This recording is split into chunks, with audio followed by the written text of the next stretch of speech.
Are you feeling overwhelmed? Maybe even a little lost in the never-ending whirlwind of modern life? If the answer is yes, know that you are not alone. There is a collective feeling, a constant murmur beneath the surface of our daily lives, an exhaustion that seems to go beyond simple physical exhaustion. We live in an era of constant connection, news feeds that never stop, social networks that paint pictures of perfect lives, often so far from our inner reality. It's easy to feel like we're running on an endlessly accelerating conveyor belt, demanding more and more from us, while our vital energy seems to slowly drain away. Recent studies, in fact, confirm this perception. A significant percentage of the world's population reports feeling exhausted on a regular basis, trapped in a cycle of stress and pressure that seems to have no end. We often look at this feeling of exhaustion, at this emptiness that sometimes sets in, and conclude that something is fundamentally wrong with us. We think, I must be broke, I can't keep up. Why does everyone seem to be getting the job done except me? But allow me to propose a different perspective, a view that could perhaps alleviate some of this weight. The problem in the vast majority of cases is not your intrinsic fault. It's not that it's broken. The real challenge lies in a disconnection from our own internal sources of strength, clarity, and discernment. We have been conditioned, perhaps more than ever, to seek external validation, to measure our worth by the metrics of other people's success, and to constantly perform for an invisible audience. And in this process, we lose touch with the inner compass that guides us, with the ancestral wisdom that resides in each of us. This is where an ancient but surprisingly relevant philosophy for our turbulent times comes in: Stoicism. This is not a dusty historical relic, but rather a robust set of psychological tools, tried and tested over centuries, designed specifically to help us navigate the complexity of the human experience, especially its emotional storms. The heart of Stoicism lies in a powerful and liberating idea. Although we cannot control most of the external events that happen to us, the actions of others, global crises, life's unexpected turns, we have immense power over our internal response to these events. We have the power to choose how we interpret situations, how we manage our emotions, and where we focus our mental energy. Stoicism teaches us to cultivate resilience, clarity, and an inner serenity that does not depend on external circumstances to exist. In a world that seems increasingly chaotic and demanding, it's no wonder this philosophy is re-emerging as a powerful antidote to chronic stress and widespread anxiety. So before we dive deeper, I invite you to make a small but meaningful act of commitment to yourself. If you resonate with this idea of taking back control over your internal experience, write in the comments below. Today, I choose to focus on what I can control. It's not just a sentence, it's a statement of intent. A reminder to yourself that no matter what the day brings, you have the ability to choose your response. It's the first step to redirecting your energy to where it can really make a difference. Let's discover together how to take back the reins of our inner peace, how to rediscover the strength that we may feel we have lost. Let's begin this journey, step by step, exploring the areas where we often feel most worn down and discovering how Stoic wisdom can light the way. Let's start by addressing that subtle but persistent feeling of inner emptiness. It's like an echo in an empty room, an absence that we can't fully identify, but that leaves us restless, dissatisfied. It can manifest as a lack of enthusiasm for the things that once brought us joy, or a feeling that we are just going through the motions of life without a true sense of purpose. This feeling of emptiness is often linked to a disconnection from our deepest values, from what really matters to us at the most fundamental level. In our fast-paced society focused on external achievement and instant gratification, it's easy to lose sight of what truly nourishes our soul. Data on the so-called crisis of meaning in contemporary society suggests that many people struggle to find meaningful purpose beyond the demands of work and consumption. We feel adrift, looking for something to fill this inner space, but without knowing exactly what. The Stoic perspective offers a powerful antidote to this feeling. Rather than seeking some grand external purpose or transcendental revelation, the Stoics emphasize the importance of finding meaning in virtuous action here and now. Purpose is not something to be found out there, but something to be cultivated in here through our daily choices and actions, focusing on acting in accordance with our values, such as honesty, courage, justice, compassion. In every small interaction, in every task we undertake, infuses the present moment with meaning. We don't need to wait for a great life mission. We can find purpose in how we respond to an email, how we listen to a friend, how we face a challenge at work. The concrete action we can take from this is simple but profound. Identify a small activity today, however modest, that aligns with a personal value that is important to you. It could be taking 5 minutes to listen carefully to someone without interrupting. Value, compassion. Organizing a small part of your desk. Value, order, clarity. Or learning something new related to your interests. Value, growth. By focusing on taking this small action aligned with your values, you begin to actively fill that inner void with self-generated meaning, moment by moment. Now let's address exhaustion that goes beyond normal physical tiredness. Burnout. We're not talking about that pleasant feeling of fatigue after a productive day or physical exercise. We are talking about profound exhaustion, an almost complete depletion of our physical, mental, and emotional reserves. It's feeling like we have nothing left to give, that our internal battery is not just discharged, but perhaps even damaged. Burnout manifests itself in many forms. Cynicism, emotional detachment, feelings of ineffectiveness, difficulty concentrating, irritability, and a variety of physical symptoms such as headaches, digestive problems, and disturbed sleep. This phenomenon has become alarmingly common, with statistics revealing high rates of burnout across professions, from healthcare professionals and teachers to office workers and entrepreneurs. It affects people of all age groups who feel overwhelmed by excessive demands and insufficient resources, be they time, energy, or support. Stoicism, with its emphasis on accepting reality and knowing our own limits, offers a liberating perspective. Recognizing the limits of our body and mind is not a sign of weakness, but rather an act of wisdom and self-knowledge. The human body and psyche are not tireless machines. They need rest, recovery, and maintenance. The Stoics understood the importance of living in accordance with nature, and this includes respecting our own human nature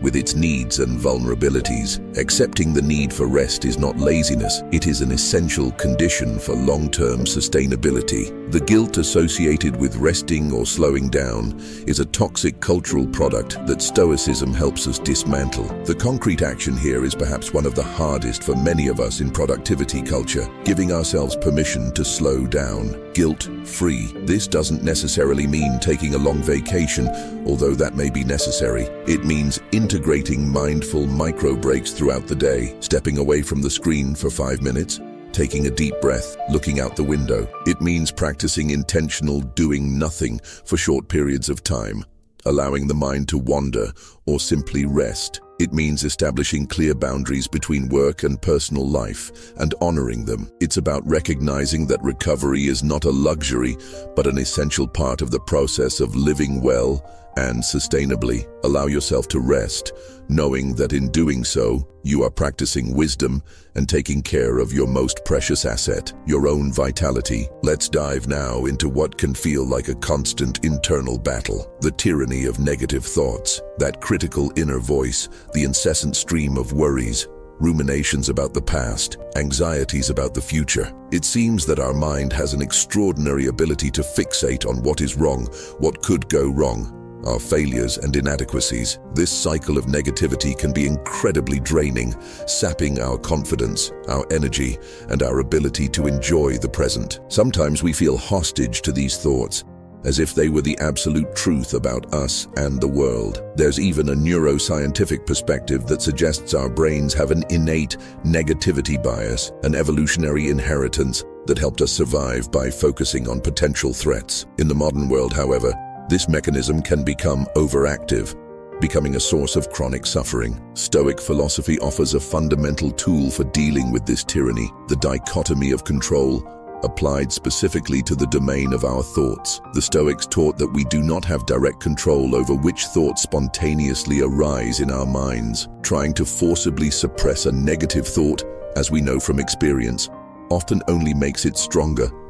Don't think about a pink elephant. However, we have absolute control over how we choose responder to these thoughts. We can choose whether we believe them, whether we identify with them, whether we give them power over our emotions and actions. The secret is to cultivate a detached observer stance towards our own mental processes. Instead of being swept away by the current of negative thoughts, we can learn to sit on the riverbank and watch them pass by without holding on to them. The concrete action to practice this is a technique known as cognitive distancing. When you notice a particularly strong or recurring negative thought, instead of merging with it, for example thinking, "I'm a failure," try mentally renaming it. "I'm having the thought that I'm a failure," or "I notice that my mind is generating worried thoughts about the future." This small linguistic change creates a crucial space between you and thought. Recognizes thought as a transient mental event, not as a definition of who you are or objective reality. By practicing this distancing, you gradually weaken the power that negative thoughts have over you, freeing up mental and emotional energy to focus on what really matters and what is within your control, your actions in the present moment. Often, the feeling of exhaustion and emptiness manifests itself as a profound lack of meaning and generalized demotivation. It's that apathy that makes us feel like we're dragging ourselves through life, having difficulty finding the energy or enthusiasm for even the simplest day-to-day tasks. The alarm goes off in the morning, and the first reaction is a heavy sigh, a reluctance to face another day that seems like a grey repetition of the previous one. This lack of motivation can be disconcerting, especially if we were previously more energetic or passionate people. Often this apathy is linked to a lack of clarity about what is truly important to us, or a feeling that our daily actions do not contribute to anything meaningful. We feel like a cog in a huge, impersonal machine, without realizing our role or impact. Stoicism addresses this issue not by promising a sudden epiphany on purpose, but rather by redirecting our focus. The Stoics believed that we can find purpose and meaning in fulfilling our duty, understood as our responsibilities and roles in life, and contributing to the common good, however modest that contribution may seem. The focus shifts from the end result, which is often beyond our control, to the quality of our effort and the intention behind our actions. There is an inherent dignity in doing the best we can with the tasks before us, regardless of how grand or mundane they may be. Furthermore, Stoicism challenges the common notion that we need to feel motivated before to act. Often the opposite happens. Action generates motivation. Discipline, understood not as self-punishment, but as a conscious commitment to action, becomes the way to rekindle the flame of motivation. By acting first, even without the initial desire, we begin to create a positive momentum that can eventually lead to a renewed sense of energy and purpose. The concrete action we can implement here is to set an achievable micro goal for the day. Pick a specific task that you've been putting off or that seems overwhelming and commit to working on it for a very short set amount of time, maybe just 15 or 20 minutes. During this time, focus exclusively on executing the task without worrying about the end result or the rest of the to-do list. The goal is simply to get started, to break the inertia. You will often find that once the movement begins, it is easier to continue. And even if you stop after the 15 minutes, you've fulfilled your commitment, which in itself is a small victory that can help gradually build motivation and combat apathy. Life inevitably brings with it moments of emotional pain, sadness, disappointment, heartache, grief.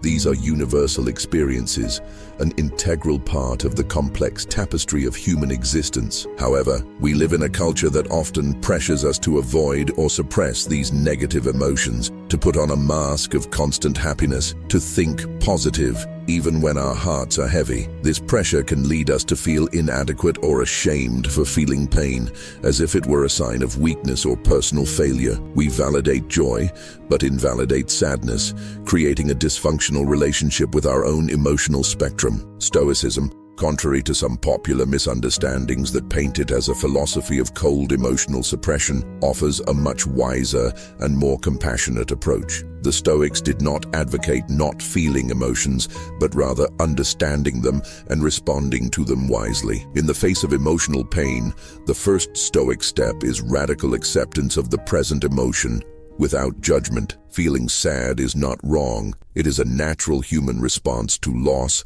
hardship, or disappointment. Trying to fight sadness or deny it often only intensifies the suffering. Acceptance here does not mean passive resignation or enjoying the pain. It means acknowledging its presence as a reality of the moment, without adding a secondary layer of suffering through resistance or self-criticism. I shouldn't be feeling this way. The Stoics also remind us of the impermanence of all things, including our emotions. The famous phrase, "This too shall pass," is not an empty cliché, but a powerful reminder that even the most intense pain is a transitory state. Emotions are like the weather.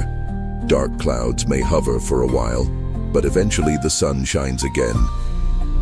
Understanding pain as information, perhaps signaling an unmet need, a loss to be processed, or a value that has been violated, rather than a definitive sentence, allows us to relate to it more constructively. The concrete action to practice this acceptance and understanding is a form of emotion mindfulness. When you feel a surge of sadness or other painful emotion, rather than immediately trying to push it away or distract yourself, take a few moments to simply allow yourself to feel. Notice where the emotion manifests in your body, a tightness in your chest, a lump in your throat, a feeling of heaviness. Breathe gently through of this physical sensation without trying to change it, suppress it, or exaggerate it. Just observe it with curiosity and an attitude of kindness towards yourself. This act of allowing and observing without judgment can paradoxically lessen the intensity of pain and help us process it in a healthier way, integrating it as part of our full human experience. We live in the information age, which also means we live in the age of information overload and decision fatigue. We are constantly bombarded by news, notifications, emails, messages, requests, choices, from what to wear in the morning, what to eat for lunch, which series to watch at night, to more significant decisions about career, relationships, and finances. This constant deluge of stimuli and the need to endlessly process and choose can lead to an overwhelming feeling of paralysis. We feel mentally exhausted, unable to make clear decisions, feeling like we are being pulled in 1,000 different directions at once. The brain, faced with too many options or information, may simply shut down, resulting in procrastination, anxiety, or impulsive choices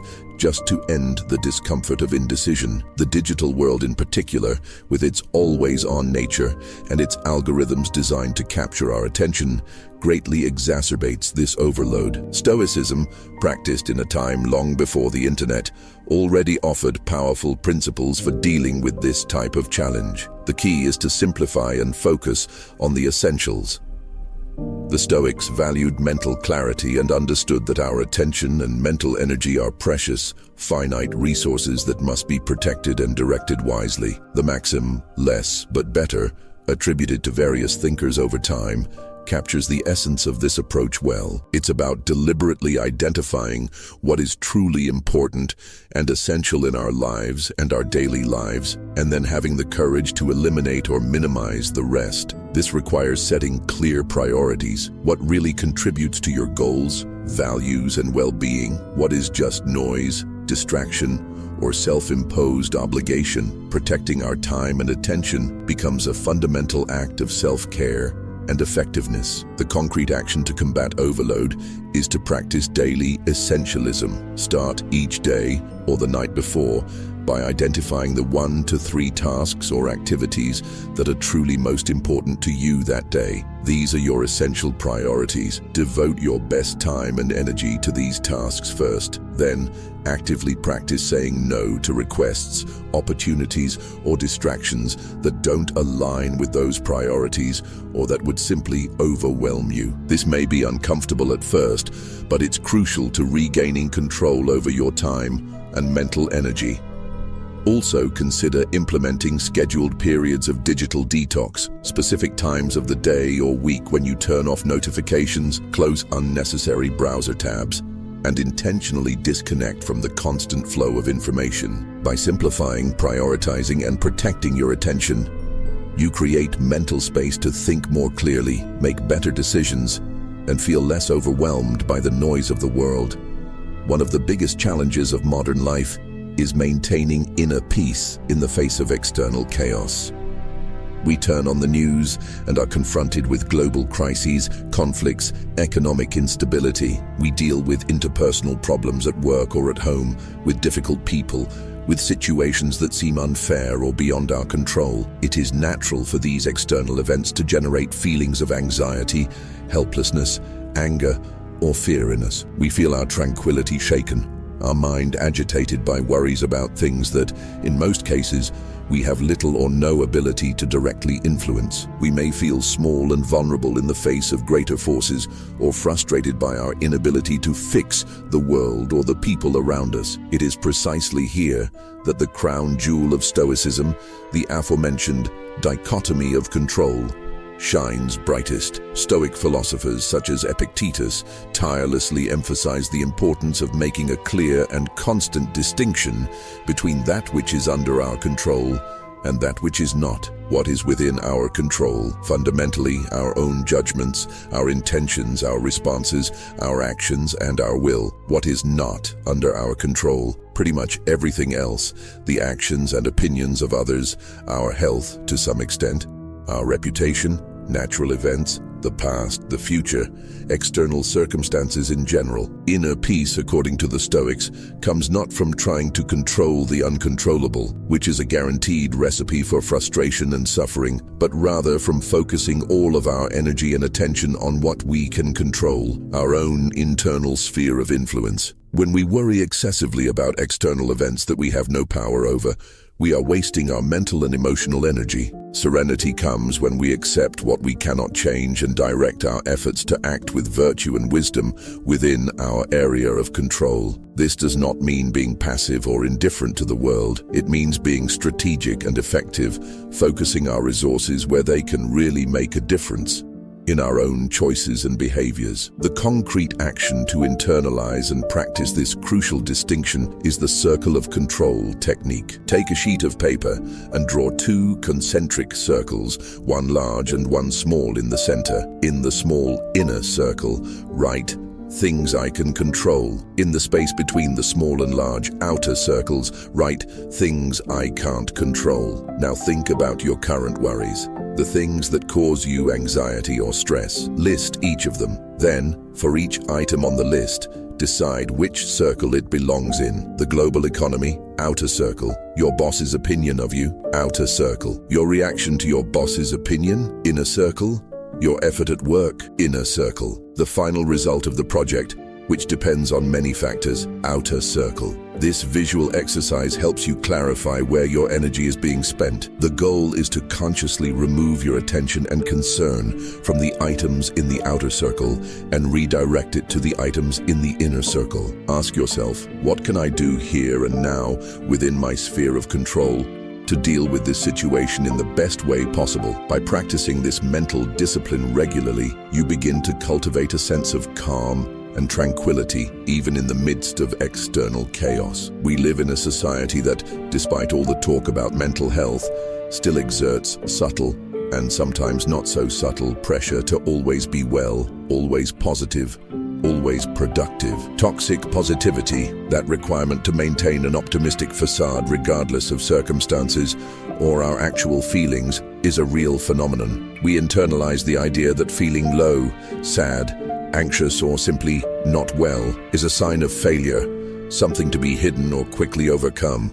We fight our own feelings by adding guilt and shame to the original pain. We feel like we have to hang in there, see the good in things, even when it feels inauthentic or impossible.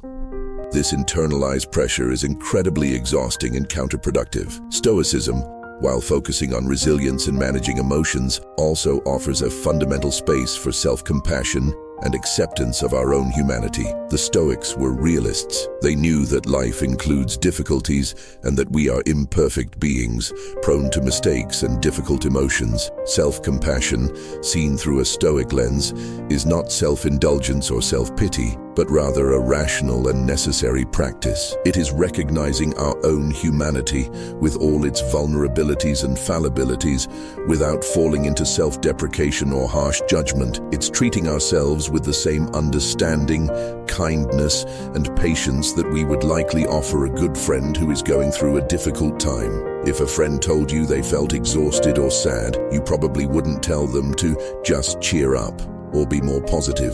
This would offer you support, validation, and understanding. Stoic self-compassion invites us to extend this same courtesy to ourselves. Allowing yourself to not be well is an act of honesty and fundamental self-care. Recognizing our limits, our pain, and our difficulties without judgment is the first step towards being able to deal with them constructively. The concrete action to cultivate this permission is to practice compassionate self-talk. Pay attention to how you talk to yourself, especially when you're struggling or make a mistake.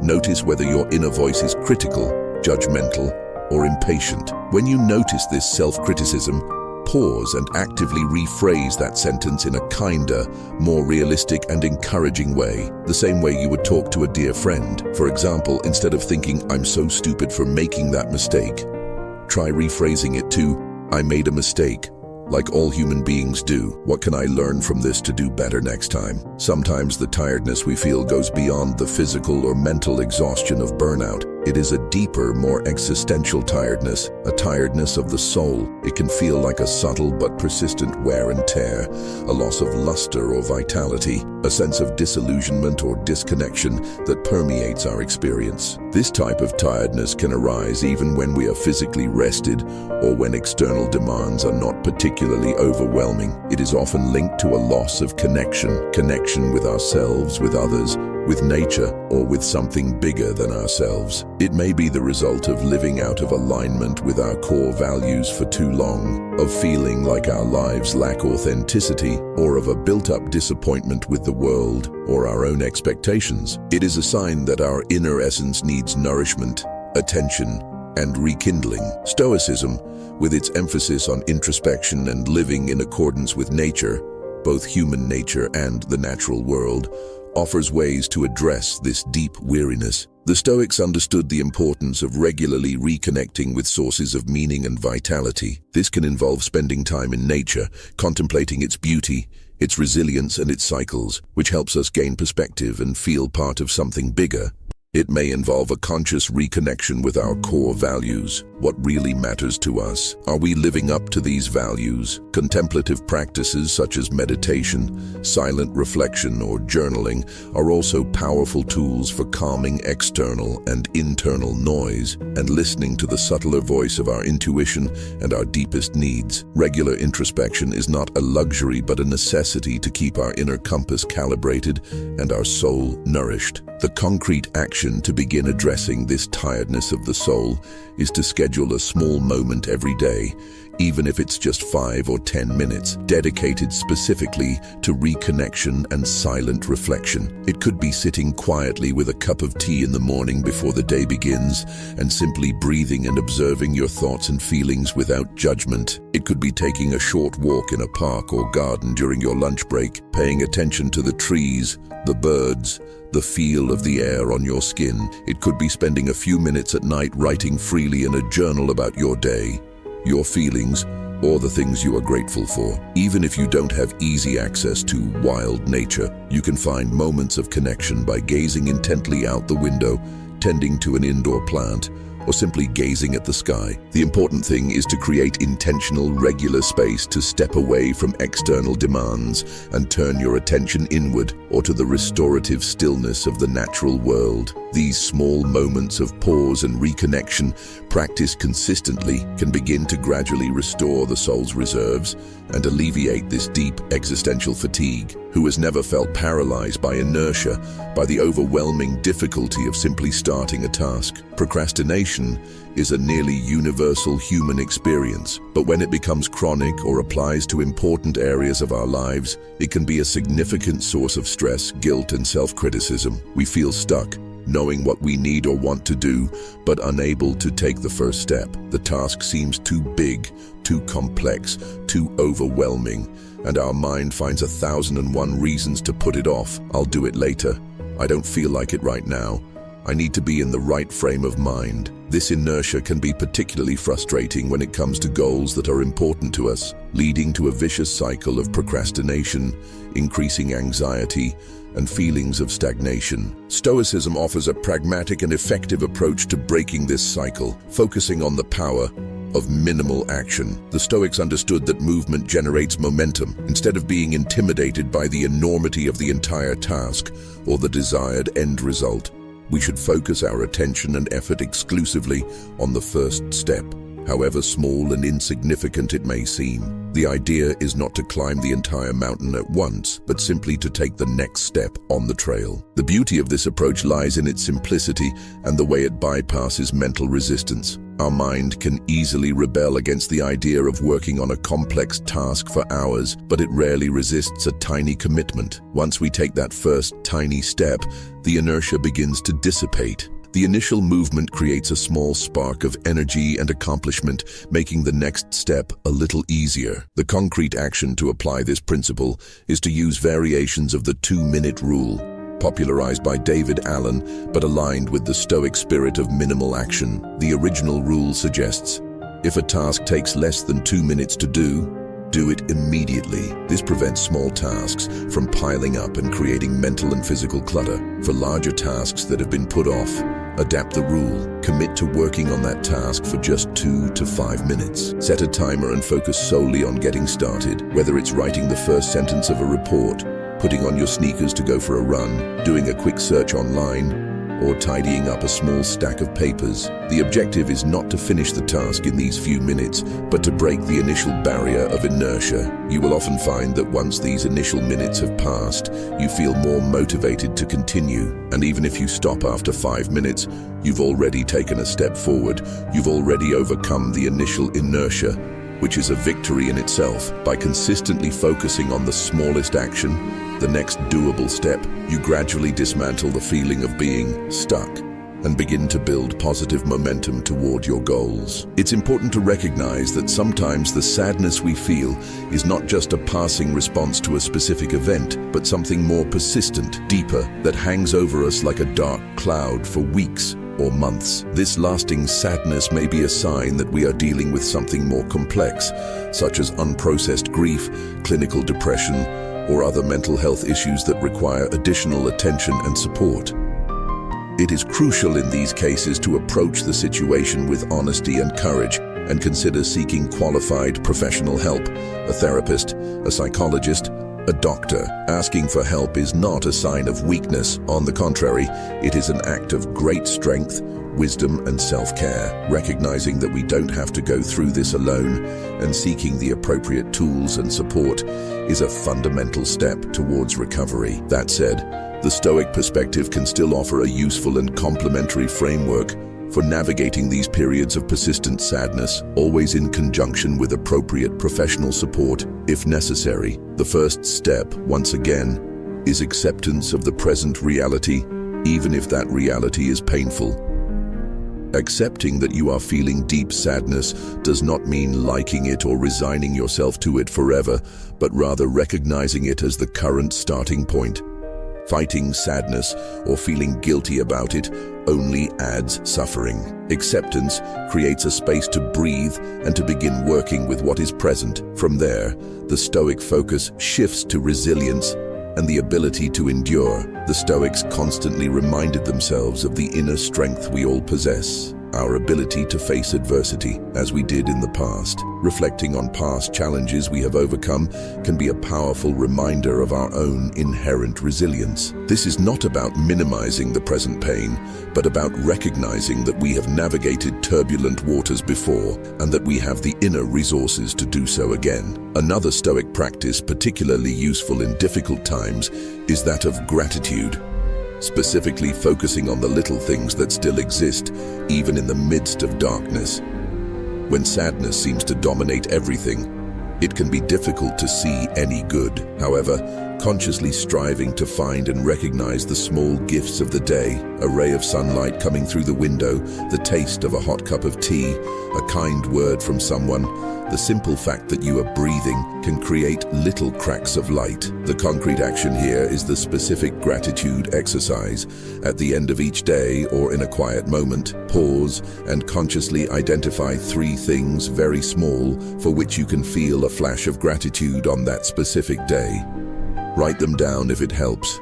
They don't have to be grand things. The goal is to train the mind to seek and recognize what is still present, what still works, what still offers a modicum of comfort or beauty. This practice doesn't magically eliminate deep sadness, but it can help balance perspective, cultivate resilience, and remind us that even in the darkest moments, life continues to offer small sparks of good. Finally, after exploring the various ways we can feel worn out, empty, or overwhelmed, we come to the fundamental question: how can we rebuild our inner strength? How can we cultivate lasting resilience that allows us to not only survive the storms of life, but perhaps even grow through them? The Stoic perspective on strength is deeply encouraging. Strength, for the Stoics, does not reside in the absence of difficulties, challenges, or painful emotions. On the contrary, true strength manifests itself in our ability to continue acting with courage, wisdom, and integrity despite of difficulties. It is the ability to get up after we fall, to learn from our mistakes, to maintain our ethical course even when we are tested. More than that, the Stoics saw their own difficulties not as mere obstacles to be endured, but as precious opportunities for growth and strengthening of character.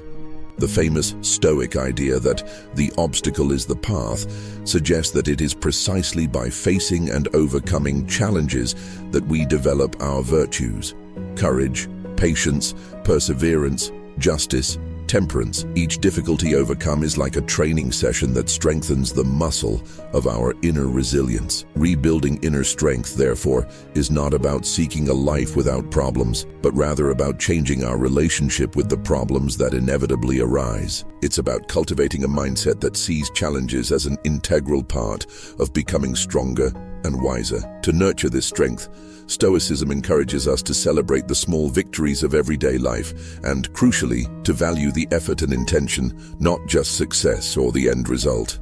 We are often hard on ourselves, focusing only on what we have failed or what we still have to achieve. The Stoics remind us of the importance of recognizing and validating our own commitment, our courage in trying, our persistence in the face of adversity. Every time we act in accordance with our values, even in a small situation, we are strengthening our integrity and inner strength. Every time we choose a thoughtful response over an impulsive reaction, we are exercising our self-control. Every time we face a fear, no matter how small, we are expanding our capacity for courage. The concrete action to actively cultivate this perspective and rebuild inner strength is to keep a strength diary or a resilience log. At the end of each day, take a few minutes to reflect and write down one specific thing that required strength, courage, or resilience on your part that day. It could be something as simple as having a difficult conversation, resisting a negative impulse, persisting with a frustrating task, or being kind to yourself in a moment of self-criticism. Briefly describe the situation and how you handled it,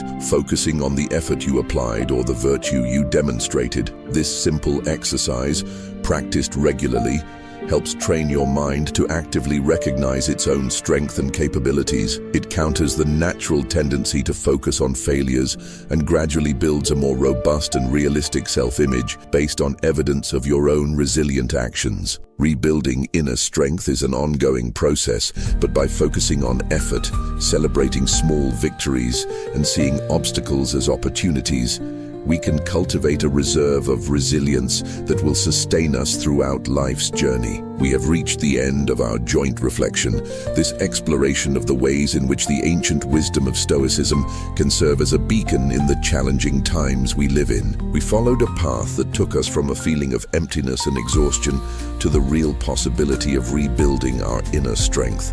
The central message, which I hope resonates with you, is deeply hopeful.